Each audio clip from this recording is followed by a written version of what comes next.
Dakotameyouse. Before we get started, guys, this video right here is going to serve as a preamble to a much larger project. There's also going to be some updates in this video, and that project that's going to be coming out on Friday is let's just call it the curious case of Dakota Meyer. Now, guys, I'm not making a video or anything to bash a guy. I'm just going to kind of explain why it is that he's got this let's just say this reputation that is kind of coming off as a little bit more abrasive than needs be. Now, like I said, I'm not doing this to demean him or anything like that. And anything, I think I can actually empathize with him on some levels because, believe it or not, when I first got out of the military, when I first got out of the Marines in 2007, late 2007 to be exact, there was a good 6 or 7 year period where, quite frankly, me and him had kind of the same mindset on things. But of course, after going through life, after being around a lot of other people, after learning a lot of other things, after working out some of my own issues, eventually I kind of came to the conclusion that, yeah, I think I can empathize with him 100%. But like I said before, this right here is not a video project that I'm working on to defame him or to, how do I say, smear him, but better yet, a much more balanced, even kill project. Now, guys, before we really and truly talk about this, I want you to know right now, these 3 videos that I'm rolling across in the cutaway, they will be in the description box. I'm not above using other YouTubers. If they make actual content that's actually pretty solid or they make some very good points, I'll be placing them in the description box. Now, this video is also going to serve to have some updates as well, so make sure you guys stick around for the full video because we are officially going to be moving into the full video essay format, which, by the way, is also going to come with some videos like this where every now and again. I know I've been talking about it for a while, but I've never really and truly, how do I say, implemented. But with that right there being said, there is one thing that, quite frankly, needs to be responded to, and of course, this little take that he has on, let's just say, the current politics of the time and whether it should affect your decision to join the military. Join the military, but worried about the current politics. Why not? Is this a thing? Look, I think that, going and fighting for your country, you should not worry about the current politics. I think you should go and you should join because you believe in the betterment of good, right? We've all served under people. I mean, when I went in, people were talking about the current politics. People were talking about the current wars. I mean, every generation that goes in, we've been hearing the same thing. So I think it is still an honorable thing to do.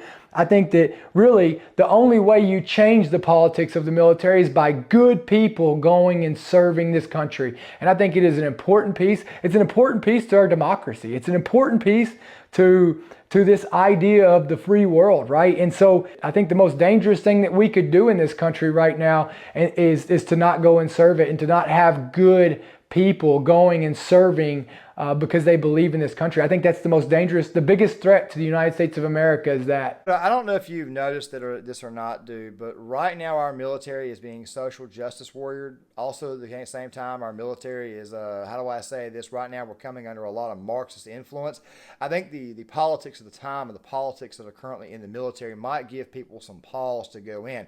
I don't know if you're paying attention or not. Also, something else, too, about your recent takes about how it is that you're never going to be as good as cops, you're never going to be as good as military, et cetera, which, by the way, I found was funny because in the Black Scout Survival video where he's actually on camera on doing his podcast, he admits that there are a lot of civilians out there who actually shoot better than him, which, by the way, some of these guys do trigger vets, but still at the same time, though, the Second Amendment is for everybody. Everybody should learn their Second Amendment. Everybody should actually practice. By the way, let me say this right, too. And like I said, I know I'm not providing the clip. I'm just simply providing the videos. Don't worry, we'll discuss that a little bit more on Friday. The thing is this right here. Who the hell is going to be the militia in case something happens? I mean, who the hell is going to be the militia? Dude, look. I'm proud. Okay, I'm proud of being a United States Marine. Okay, I'm proud of the fact that I got out of the Marine Corps an expert shooter. I'm proud of the fact that I can still go to the range and shoot relatively good. However, there are some civilians that do get more time to practice than some civilians who actually have been prepping and could not join the military for whatever reason. But don't worry, we'll discuss that more on Friday. Fact of the matter is that this line of thinking out of Dakota is extremely naive. However, when you look at his other takes that he's had recently, you almost have to wonder if this guy doesn't have a great big giant fart in his brain or a great big giant block of wood up his ass, or maybe it's just Sarah Palin's daughter. I have no idea. There are a lot of things that we could respond to when it comes to Dakota, whether it be him, I don't know, basically dissing the literal hell out of guys who were wearing airsoft gear and playing airsoft wars, or his recent take, which by the way you'll see in the Heavy Duty Country and the Nikki MGTV video, where he discusses the whole thing about how it is. And he discussed this on his podcast the other day about, what was it, gun bunnies, and why it is that you defending your home are no better. Well, basically what he said is that you defending your home will never be as good as him. But then a guy calls into his show and basically checks him, and then he changes his opinion, changes his statement. And then, of course, you've got the, what else is it? I mean, he's, the freaking Yelp review that he left on about a gym. Just crazy type of stuff that you wouldn't think that guys would actually do. But however, I got to say this, though, about him. I can empathize with him because at one point in time, I had the exact same thinking that he had. I know that the way I started this video was kind of in circles or whatnot, kind of like I tend to talk that way from time to time. Trust me, I'm working on that. The thing is this right here. The current politics of the time does, in fact, need to be factored in your decision to join the military. Let me go ahead and say this really quick. When I joined the Marines in 2003, we had the Iraq War going on. We had Afghanistan going on. I felt like I needed to serve my country, so I joined. I did my 4 years. I got out. I eventually worked a lot of civilian jobs. I also, at the same time, developed a bit of an attitude problem. And I also developed a bit of a discontent towards certain members of authority. By the way, I feel like I can talk about this because I, like Dakota, am also a Marine, not a Medal of Honor winner. And I don't proclaim to be a badass. I never do. However, there are many more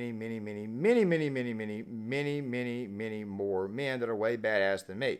I serve with them. They had to take care of me. You guys can go ahead and call me a turd if you want to. I really truly don't care. I'm just simply saying there are many men better than me. However, I do need to say this right here.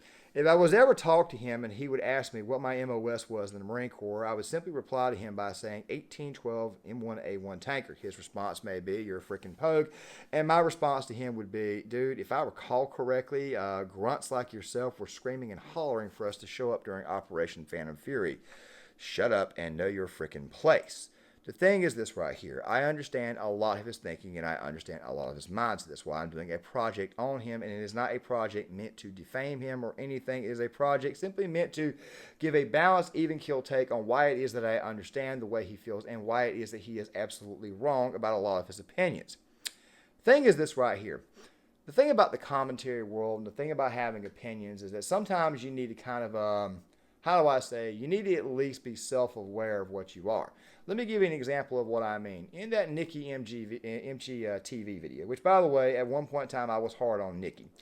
Nikki shows he kind of rehashes the whole Grand Thumb Dakota Meyer feud.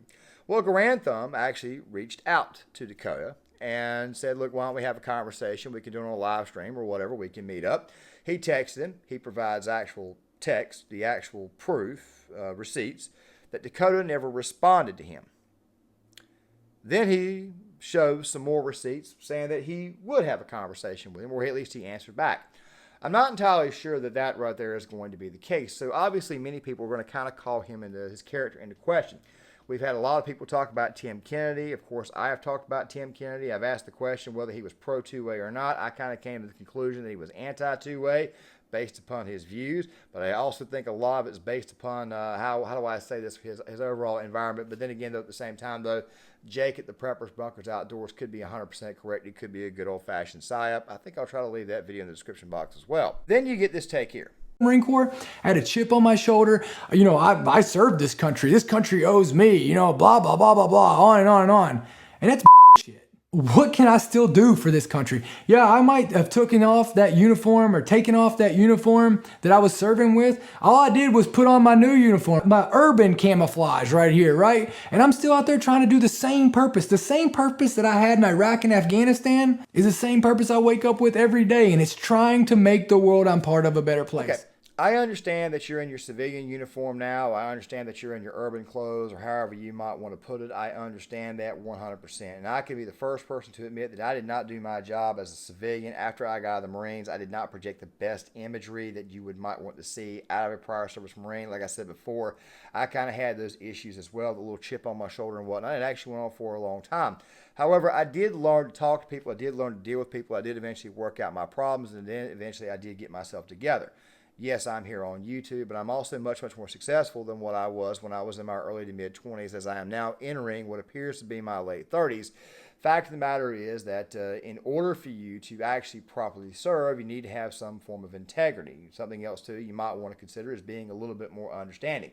Now, guys, you're probably asking yourself, why are you not providing the clips that he mentioned or the things that he said the other day? Well, number one, they're already widespread on the internet, so I'm pretty sure a lot of you guys have already seen it. I'm providing the videos of which those clips existed. I'm providing two separate sources on that, not just one.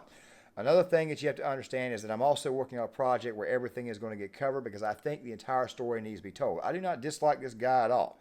I am saying that I empathize with him. However, I also think that sometimes some people need to be put in their place and some people need to be put in check. However, there does need to be an understanding on the other side of the aisle, so that way people can kind of understand why a person like him may have these types of issues and may be this big of a jerk. I mean, if I recall correctly, this is the same guy, according to Rob O'Neill, who had his Medal of Honor pulled off of his neck at a Marine Corps ball. Those right there are the incidents that I'm looking at. Those right there are the incidents that I am actually looking into. That right there is the reason why it is that I want to do that project. And one more thing, too, when you're talking about having a conversation with somebody and you say that you're going to meet up with somebody like, say, Grantham, it might be a good idea that you do not lie about the actual meeting itself. You'll see that there in the Black Scout Survival video that there's a lot of lies being told on his end. Like I said before, the video is not being done to defame him. This video right here is not being done to do so as well. This right here is just a good old-fashioned soft call-out and a bit of a preamble for what is yet to come. And by the way, when I mean what is yet to come, these updates that I'm about to talk to you guys about right now. Gang, for a long time, I've been tinkering with the idea of doing straight-up video essays on this channel. Video essays on military movie reviews. I've done a couple of them. One of them on Taking Chance, another one on Fury. And I've talked a lot about the possibility of doing essays on veterans, but I've also considered something else too. Not just doing essays on veterans, but essays on certain events that happened in military history, and why it is that the military itself right now is coming under this great big giant blanket crowd of communism, this whole Marxist thing. I've been doing a lot of research here recently, and I'm looking to put those in the video essays. I'm also looking to do the same thing on my main channel, John Claymore. But I also want to discuss other things too, like, for example, book versus the film. For example, the movie Rambo, First Blood. The book versus the film, stuff like that, comparisons, same thing with Generation Kill. It does take a lot of research, and right now I'm posting as much content as I can. Sometimes it's every other day, sometimes it's every day, and I want to do that so that way you guys are kind of aware that my channel obviously still exists, because yeah, when you're running two channels, and this right here was the second channel, which by the way I wanted to make my projects channel, which if it looks like it's about to be done that way, things can kind of happen. Also, something else too, I'm tinkering with the idea of changing the name back to Gear Issue 33, or possibly changing the name to Short Timer. I mean, not Short Timer Prepping, but Solidus the Patriot. I don't know about that yet, guys, and I understand that could be an algorithm killer, but think about like I'm starting fresh with brand new content. I just want to go ahead and kind of get that out there, but still at the same time though, guys, if you liked this video, please hit the like button. If I've earned your subscription, please hit the subscribe button. Also, leave a comment in the comment section. I would love to get you guys' thoughts. That project should be out on Friday. I'm taking tomorrow to finally tune the overall research. I just need a couple more things. And then after that, I'm probably going to go ahead and start recording and editing on Thursday, and I'll have it out on Friday. Gang, Short Time of Prepping here. Make sure you guys hit the like button, subscribe, share the video, sign up in the comment section. Videos like this right here will still occur, but until we fully transition to video essays. But obviously the one on Dakota Meyer is going to be the first one. So make sure you guys stick around for that. I'll see you guys later.